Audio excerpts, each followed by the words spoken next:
Welcome to the Deep Dive, the place where we take these complex, really source-heavy stories and, well, we extract the essential knowledge you need to be thoroughly informed. And our mission today is to navigate a case that is just defined by this astonishing contrast. It's almost unbelievable. It really is. It serves as this chilling roadmap for how alleged extreme financial desperation can, drive premeditated crime. And in the process, it exposes these critical vulnerabilities in our modern estate law. We are diving into the Kouri Richins case, centered in Utah. We're looking at the aggravated murder charges, this dizzying financial collapse that prosecutors are pointing to as the motive. And of course, the massive ongoing legal battle over her deceased husband's multi-million-dollar estate. It's a huge piece of this. Okay, so let's unpack this whole thing, starting with the central paradox that really made this story explode in the first place. Right. You have Kouri Richins. She's a Utah real estate agent, a mother of three. And a year after her husband Eric's sudden death, she self-publishes a children's book. A children's book, of all things. It's called Are You With Me? Yeah, and it's designed to help her sons cope with the loss of their father. She's on local television in April 2023, publicly promoting this message of healing. And then, just 30 days later, the entire narrative just flips completely. Completely. In May 2023, she's arrested and charged with the aggravated murder of that same husband, Eric Richins. The charge. A lethal fentanyl overdose. It's just a shocking turn. The initial facts are genuinely startling, and they lay the foundation for this whole criminal case. Eric Richins, he owned a successful business, C&E Masonry. He died in March 2022. And the autopsy revealed a lethal dose of fentanyl in his system. Now, when we say lethal, we need to be specific for you, the listener. We do. Toxicologists have reported cases where concentrations as low as 3 nanograms per milliliter, or NGML. That's enough to cause death in someone who isn't, a regular user. And Eric Richins had 15 NGML in his system. 15. That's 5 times the lethal amount. It's an astronomical number. And that finding, that's the indisputable physical evidence at the core of this. Our sources detail this relentless financial pressure Kouri was under. And the extensive secret measures Eric took to protect his estate before his death, which is a fascinating part of this. It is. And then there's the extraordinary procedural drama that continues to define this trial, which, as of now, is set for 2026. This deep dive is going to ensure you understand every complex legal and financial mechanism that prosecutors allege drove Kouri's actions. So to really understand the motive, we have to start at the beginning of their marriage, and specifically the financial guardrails that Eric tried to put in place. Right. So Kouri was 23, Eric was 31 and previously divorced. They got married in June 2013. And we learned from the sources that Eric's first divorce was reportedly not amicable. Which, immediately flags caution. Right. You're thinking about property, about assets. Exactly. And that caution manifested in a really critical document, a prenuptial agreement signed on their wedding day. And this document is absolutely central to the entire case, not just the criminal charges, but this huge civil battle that's happening at the same time. It was intended to establish clear, separate property rights to make sure that Eric's 50% ownership in his business, C&E Masonry, stayed his. Even if marital funds were later used to support the company. That's pretty standard stuff. It is. It's standard protective estate planning. But there was a single, pivotal, almost accidental clause in that prenup. And the sources note the agreement wasn't perfectly tailored by an estate lawyer, maybe because it was presented so close to the wedding date. And that clause stipulated that if Eric died while they were, and this is the key phrase, lawfully married, his entire interest in C&E Masonry would automatically transfer to Kouri. That's the whole ballgame. That interest is valued by the sources at approximately $2 million. So this single line just transforms. It goes from an ordinary inheritance provision into the prosecution's strongest evidence of a premeditated motive, the $2 million golden parachute. And separately, in April 2019, Kouri starts her own real estate venture, Kouri Richins Realty, or KRR. She's flipping homes. And at first, she showed some promise. Her friend, her marketing director, cited her success and dedication. Said she would often work on 3 houses at the same time. The energy was there, the drive was clearly there, but the sources immediately start to show 2 completely contradictory narratives about the finances. Exactly. On one side, you have Kouri's family, specifically her mother, Lisa Darden, who vigorously defends her. And she insists that Eric was always fully aware of the family finances. Right. They claim the couple sat down together every month to review bills, implying there couldn't have been any secret theft or, fraudulent use of his money. But that is directly contradicted by the evidence from Eric's family and, of course, the prosecutors. They paint a totally different picture. A picture of Kouri as financially incompetent, maybe reckless. They state that by early 2022, her flipping business, KRR, was, and this is a quote, drowning in millions of dollars of debt. And that she was operating in secret and fraudulently. And that fundamental contradiction. Was Eric aware and participating? Or was Kouri operating this hidden collapsing scheme? That's what the jury will ultimately have to decide. So the prosecution, they've gone to great lengths to establish that this fatal overdose wasn't just a one-off tragedy. They're trying to show a pattern. They're arguing it was the successful third attempt on Eric's life, which demonstrates premeditation. And where does this pattern supposedly begin? It allegedly starts years earlier. Eric's family told investigators that during a previous trip to Greece, the exact timeline is a bit murky. Eric became violently ill after Kouri served him a drink. So even years before his death, his inner circle already had some suspicions about her. Exactly. It establishes a baseline of mistrust. And that brings us to the most direct evidence of attempted murder. Valentine's Day, February 14th, 2022, just weeks before Eric died. Okay, what do prosecutors allege happened then? They allege Kouri placed fentanyl into Eric's sandwich. But crucially, the sources link this timing to her alleged acquisition of the first batch of drugs from her housekeeper just a few days prior. And Eric's reaction was, it was severe. Right. Oh, it was cute and dramatic. He reportedly broke out in hives, had difficulty breathing, and alarmingly had to use his son's EpiPen before he just collapsed and slept for hours. The defense tries to downplay this, though. They claim he was just not feeling well after a lunch they both shared. But using an EpiPen, that suggests an anaphylactic, life-threatening crisis. Yeah. It's far beyond a simple case of food poisoning. Right. And this is where the conversational evidence really strengthens the charge. It does. The sources detail this chilling comment Eric allegedly made to a friend after the incident. He confided that he believed his wife was actively trying to poison him. How does the defense even counter verbal evidence like that? It shows Eric was actively afraid of Kouri. They try to dismiss it as, subjective fear, suggesting he was stressed about the business and mistook an illness for an attack. But for the prosecution, that statement is gold. It's everything. It demonstrates Eric's mental state. It links Kouri's recent drug procurement with a severe, immediate physical reaction, and it's followed by his deep suspicion. It creates a narrative arc pointing directly to the final fatal act. And that fatal act occurred on the night of March 3rd, leading into the 4th, 2022. Right. Eric, Kouri, and Kouri's mother were reportedly celebrating a significant milestone. Kouri had just closed on the acquisition of that massive, unfinished Midway mansion. The very mansion that we now know is at the core of her financial pressure. Precisely. According to Kouri's statement to investigators, she made Eric a cocktail, a Moscow Mule, and then allegedly went to sleep with one of her sons who was having nightmares. And her story is that she came back around 3 a.m. and found him unresponsive and then called 911. Yes, but the scene detail from the responding paramedic is crucial to the timing.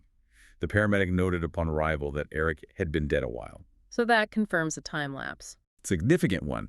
It suggests Kouri wasn't present during the immediate onset of the overdose, which the prosecution argues allowed that massive dose of fentanyl, 5 times the lethal amount, to take full effect.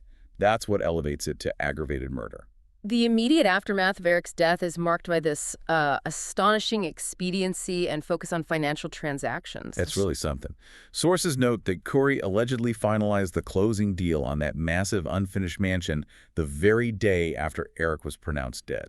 That tells you everything about her priorities, if the prosecution's timeline is correct. It does. Despite the tragedy, the crushing weight of that high-interest debt meant the business transaction took precedence over everything else. And that urgency led to an immediate conflict over Eric's estate just 2 days later, March 6th, 2022. This is when Eric's sister, Kouri Richins, and Kouri clashed violently at the family home. Why was Amy there? Amy had just learned she was named the trustee of Eric's living trust.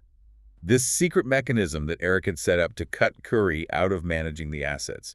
So Amy went to the house to secure a safe. And this confrontation. It's kind of physical. Immediately.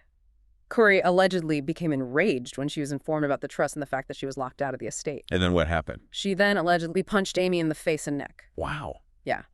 Kouri was later charged with assault over this incident and pleaded no contest. Even though her brother tried to downplay it, saying all they did was push. Right, but the legal record shows the immediate ferocity of Kouri's reaction to losing control over Eric's assets. It just reinforces the motive that the prosecution is building. And after all of this intense drama, a year later, Yeah. comes the ultimate public performance, the grief book. March 2023, Kouri self-publishes Are You With Me?, aimed at helping her sons cope with their loss. And then she spends April 2023 actively promoting this image of the heartbroken, resilient widow on local media. She's on shows like Good Things Utah. I just can't get over the timing.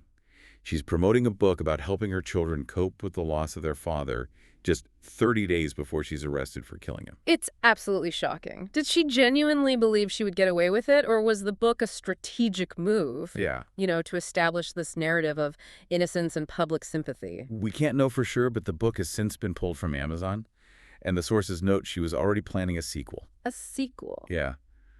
Mom, how far away is heaven? This public image versus the private allegations. I mean, that defines the unique horror of this case. Okay, so if the state needs to prove premeditated murder, they have to prove motive. And the court documents detailing Kouri Richins' financial situation, they provide that explosive narrative. The motive, according to the state, was the immediate critical need to access Eric's estate to prevent her company, Kouri Richins Realty, from totally collapsing. Let's get into the granularity of this alleged financial crisis. So the financial misappropriation, according to prosecutors, started way before Eric's death. We're talking 2019, 2020.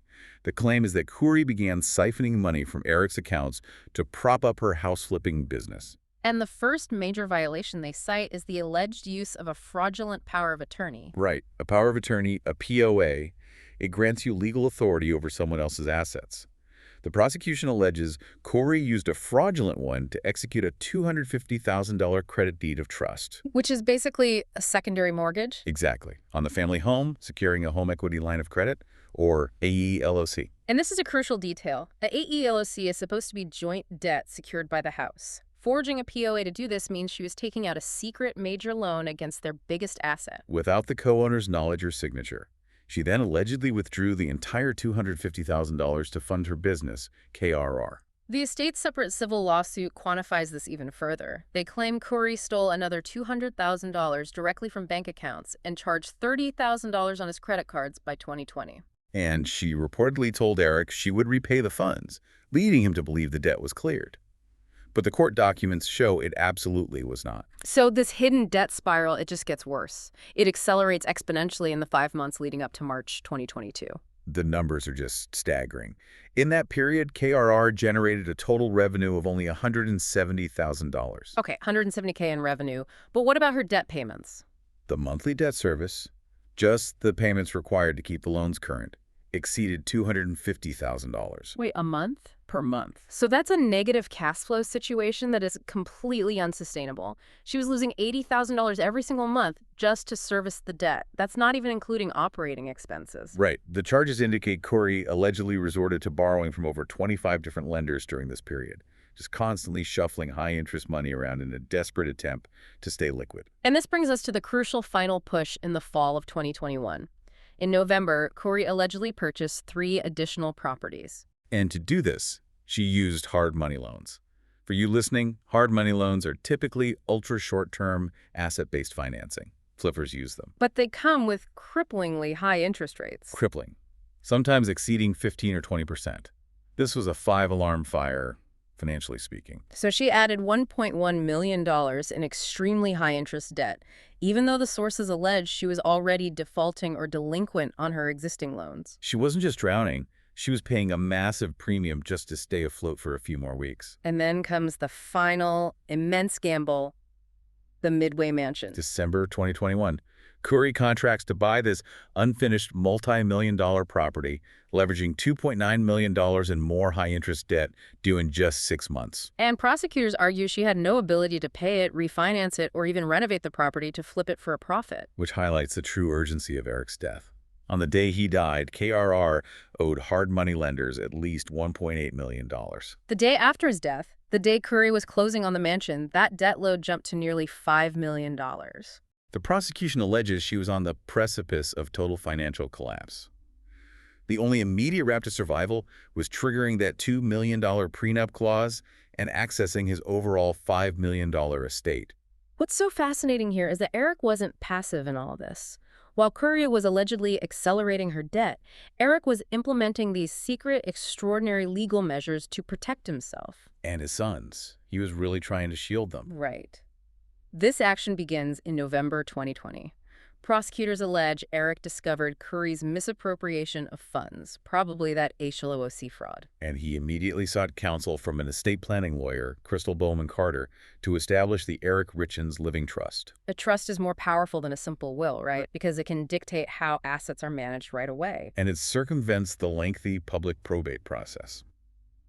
Bowman Carter outlined Eric's two clear objectives for the trust. What were they? First, short-term protection from fairly recently discovered and ongoing abuse and misuse of his finances by his wife, Kouri Richins. And second, Long-term protection for his three sons, by ensuring Kouri would never be in a position to manage his property after his death. that is just explicit legal intent. He named his sister, Kouri Richins Benson, as the trustee, and critically, Kouri was never informed of the trust's existence. He was building a secret legal wall against her. Beyond the trust, the life insurance policies became this huge arena of conflict.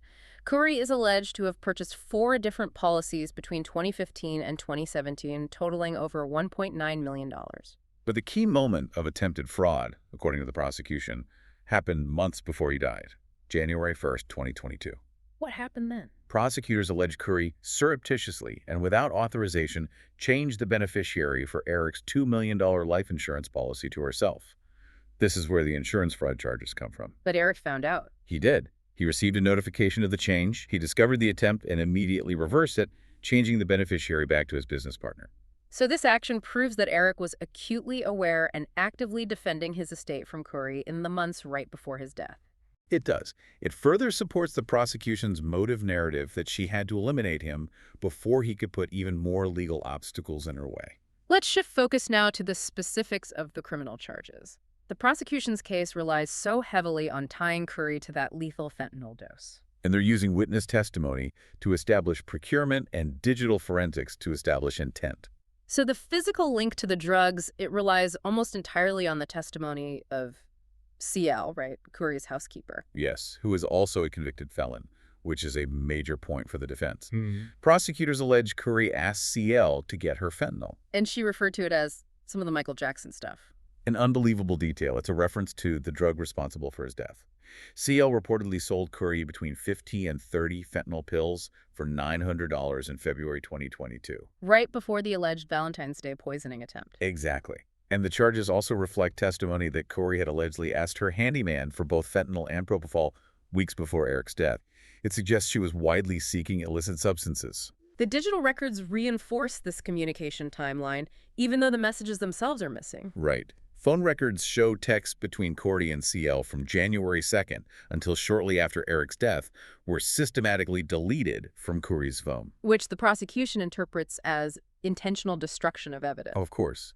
And this is where the Google search history comes in, which the prosecution has presented as this irrefutable proof of intent and planning. And these searches took place after Eric's death. Yes. The searches included jaw-dropping phrases like, luxury prisons for the rich in America. You can't make this stuff up. And also, what is a lethal dose of fentanyl? Other searches detail her panic and her desire for control.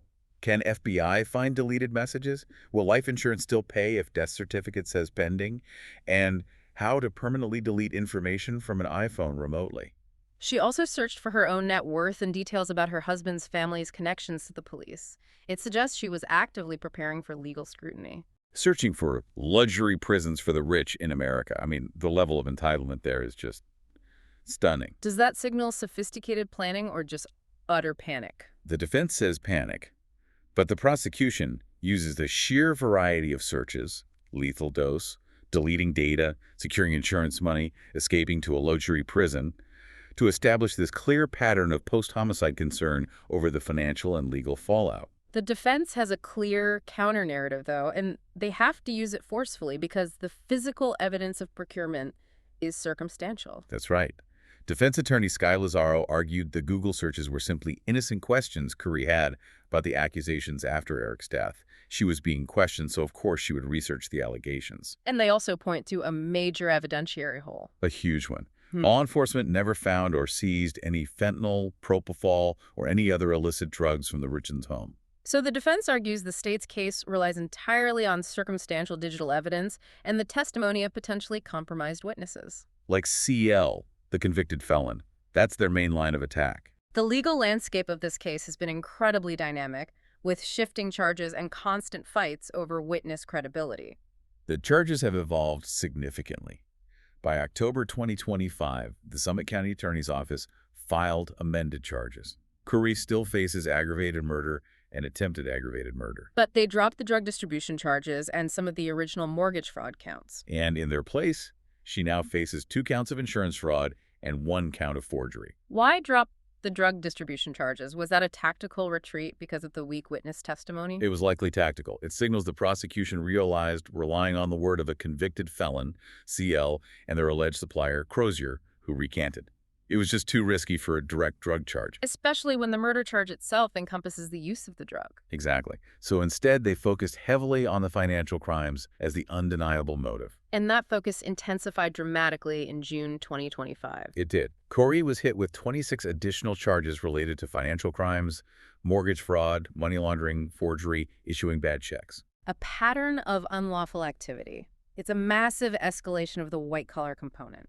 And this sudden push, as the defense called it, to file dozens of fraud charges 2 years after Eric's death, was seized upon by the defense team. They argued that it underscores the weakness of the state's pending murder charges, suggesting the fraud charges are just a contingency plan if the core murder case fails to secure a conviction.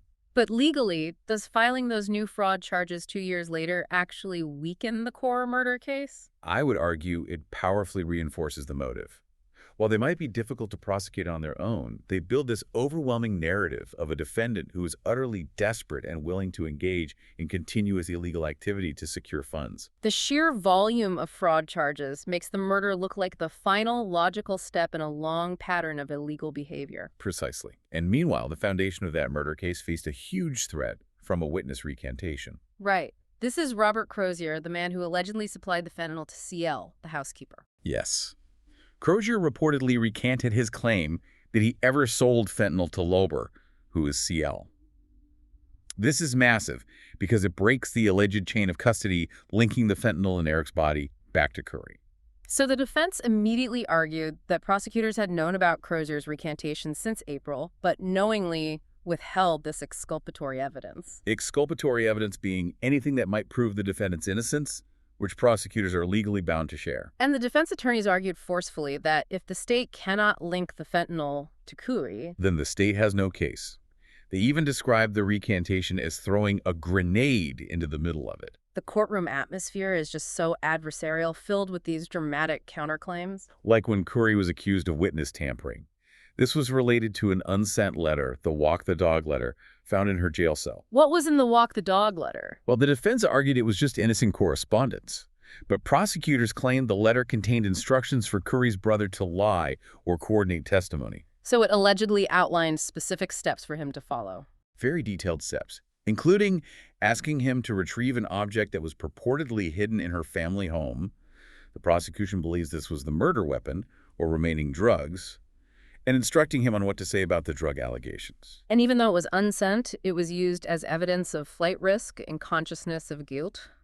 And then on the flip side, Kouri filed a motion accusing Eric's family trust of paying prosecution witnesses in the murder case. This intense high-stakes battle over credibility and conduct just illustrates the ferocity of this whole pretrial period. It's incredible. And while the criminal case progresses toward 2026, a parallel, equally ferocious battle is ongoing in the civil courts. This is all about whether Kouri will profit from Eric's death, regardless of the criminal outcome.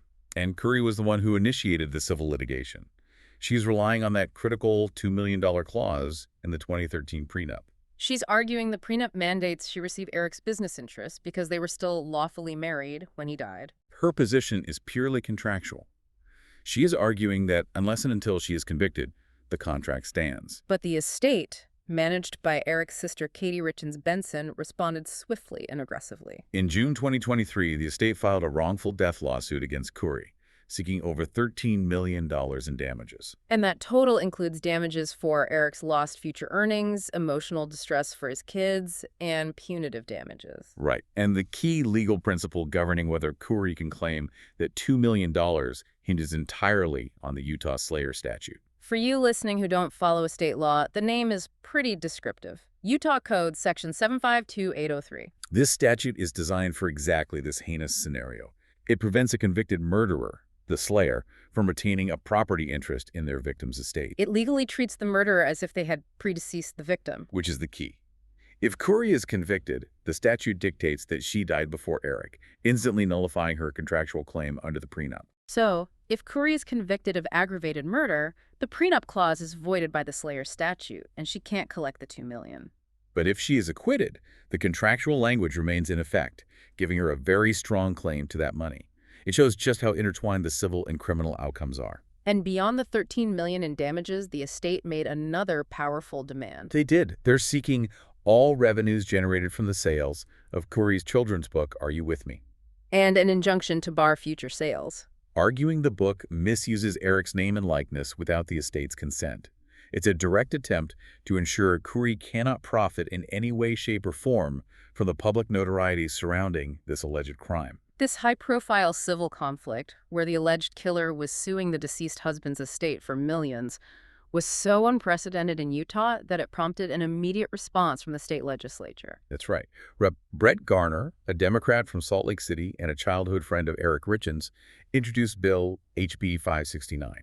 It was specifically to address the loophole exploited by the prenup claim. Garner recognized that under current law, the Slayer statute only applies after a conviction, leaving this window open for legal maneuvering in the meantime. The core of HB 569 is to give a judge the discretionary authority to nullify or amend an inheritance or prenup that benefits a perpetrator after they have been convicted of murdering a spouse or family member. It's all about giving the court flexibility. Garner noted the absurdity of the current situation. He said that there's nothing stopping her from doing that, referring to the civil suit, while Kouri is incarcerated and awaiting trial.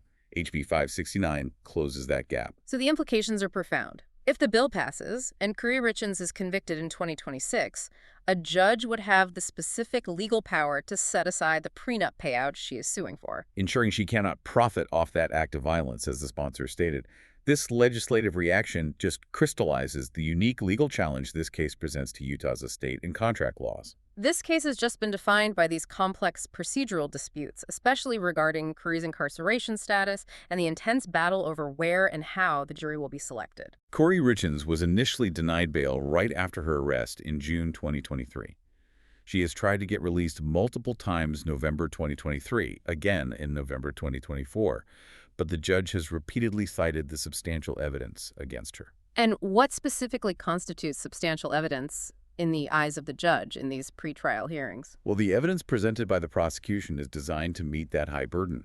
It included the discovery of the high fentanyl dose, the specific testimonies about the alleged past poisoning attempts. In Greece and on Valentine's Day. Right. The detailed digital search history indicating preparation for flight and legal fallout, and the testimony regarding the physical altercation Kouri had with Eric's sister. Suggesting violent intent and a flight risk. All of it together convinced the judge that Kouri was both a flight risk and a danger to the community, so she needs to stay in detention. We also have these fascinating details about Kouri's demeanor during the investigation. We do. Detective Jeff O'Driscoll, the lead investigator, testified that during initial interviews, Kouri appeared cheery, open, and happy to talk, a detail many observers found unsettling. But the detective also noted a brief moment of apparent emotion at the detention hearing. When he described the scene of the death, specifically finding Eric's body cold to the touch.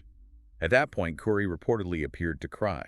This stark contrast in her reported behavior from cheery to emotional only adds to the public perception of this enigmatic defendant. And due to the complexity of the case, the trial date has been set far into the future, February 2026. And given the massive national and local media attention, the defense argued intensely that finding an impartial jury in Summit County, a smaller, less diverse area, would be nearly impossible. So the defense filed a crucial motion asking for a change of venue, or at least an expansion of the jury pool, the veneer, to include neighboring Salt Lake County. The challenge was that media saturation had poisoned the smaller jury pool. Right.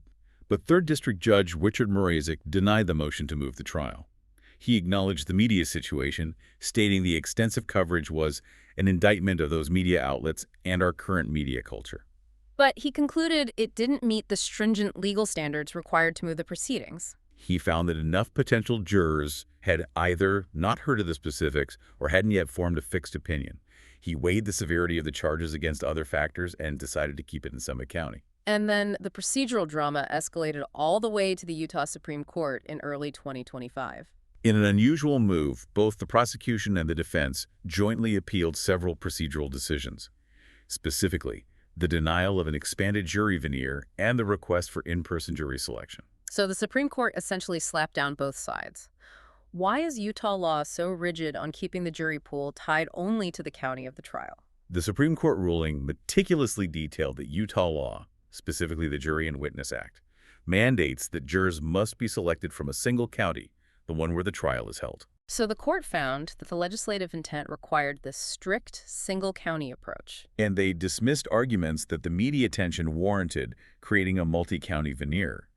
The court also ruled the intense media attention didn't constitute the extraordinary circumstances necessary to override the standard order for virtual jury selection. That's a decisive ruling. It sets the hard boundaries for the entire trial, single-county jury pool, virtual selection process, and the trial remains in Summit County starting in February 2026. The stage is set. And it's going to be a trial where media influence and local opinion will be scrutinized intensely during that jury selection process. What stands out to me most, and what we hope you now fully understand, is how these seemingly disparate threads, the murder, the financial ruin, the estate battle, are so tightly wound together. They form a singular narrative of motive and desperation. It's the tight connection between the alleged financial ruin of Kouri Richins Realty, where debt ballooned to $5 million, and the immediate attempt to access Eric's estate through that single critical loophole in the prenup. The motive is as financial as it is personal. And then you have that massive civil battle where Kouri's $2 million claim hinges entirely on whether she is criminally convicted. Which would activate the Utah Slayer statute and prevent her from profiting. And that civil case, in turn, spurred the Utah legislature to propose HB 569, a new law designed specifically to prevent this from happening again. The sheer volume of evidence and counter-evidence, from the incriminating digital searches to the witness recantation that the defense claims throws a grenade into the prosecution's case. It just shows this will be one of the most intensely contested Utah trials in recent memory, all playing out under these strict procedural rules set by the state's highest court. And we keep coming back to the most unique and disturbing detail, the book. Are you with me? Written by the accused about coping with the exact loss she is accused of causing. This dynamic of an author's work becoming dark or deeply disturbing based on later shocking revelations about their life. We sometimes see that in literary history. The sources noted examples, like certain fantasy writers whose works were reread and reevaluated through the lens of their later personal scandals. But this case is distinct. The Grief book wasn't an earlier work that was recontextualized. No, it was a direct, calculated performance created immediately before the allegations became public. It forces the reader and the court to constantly reevaluate the text in light of the criminal charges. Exactly.